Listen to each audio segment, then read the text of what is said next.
Bonsoir à tous. Le Jura surchauffe. Le département a été placé en vigilance orange pour canicule à midi. Avec les fortes chaleurs, le risque de feux de forêt grandit. 26 départs de feu recensés depuis le début de la semaine. Résultat, les communes ont interdiction de tirer des feux d'artifice, ce qui n'empêchera pas de célébrer le 14 juillet autrement. Tout usage d'un barbecue dans les espaces boisés est interdit, tout comme le fait de brûler ses déchets verts. Les producteurs de cassis à la peine en Côte-d'Or et en Saône-et-Loire, la récolte est déjà faite avec près de 15 jours d'avance en raison des fortes chaleurs.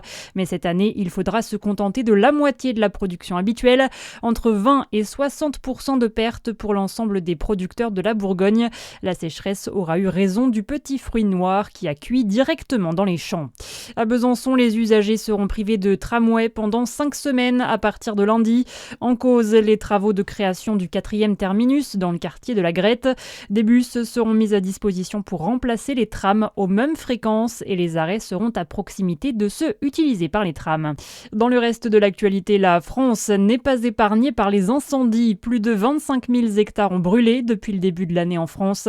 C'est presque le double de l'année dernière à la même date. En début d'après-midi, le directeur général de la sécurité civile, Julien Marillon, a pris la parole pour souligner le caractère exceptionnel de ces feux. Nous avons un début de saison feu de forêt 2026 qui est d'une exceptionnelle intensité. Nous avons là l'effet des pluies qui ont eu lieu en hiver et au printemps, qui ont généré des pousses de végétation importantes. Toute cette végétation a séché sous l'effet des canicules successives et constitue désormais autant de combustible pour des feux qui se déclarent en raison de la combinaison des facteurs bien connus, des températures élevées voire très élevées, une hydrométrie, une humidité extrêmement faible et des épisodes de vent qui viennent donc créer ce fameux cocktail explosif. Et pour lutter contre ces feux, une mobilisation sans précédent de moyens est mise en place.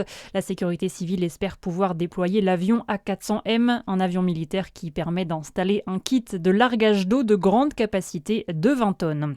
Les Bleus filent tout droit vers les demi-finales de la Coupe du Monde après avoir battu le Maroc 2-0 hier.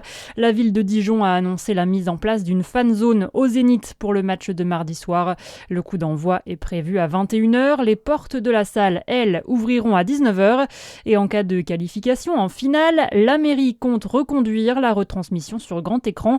Même chose à Nuits-Saint-Georges sur le site de l'ancienne gendarmerie qui ne peut accueillir que 500 personnes.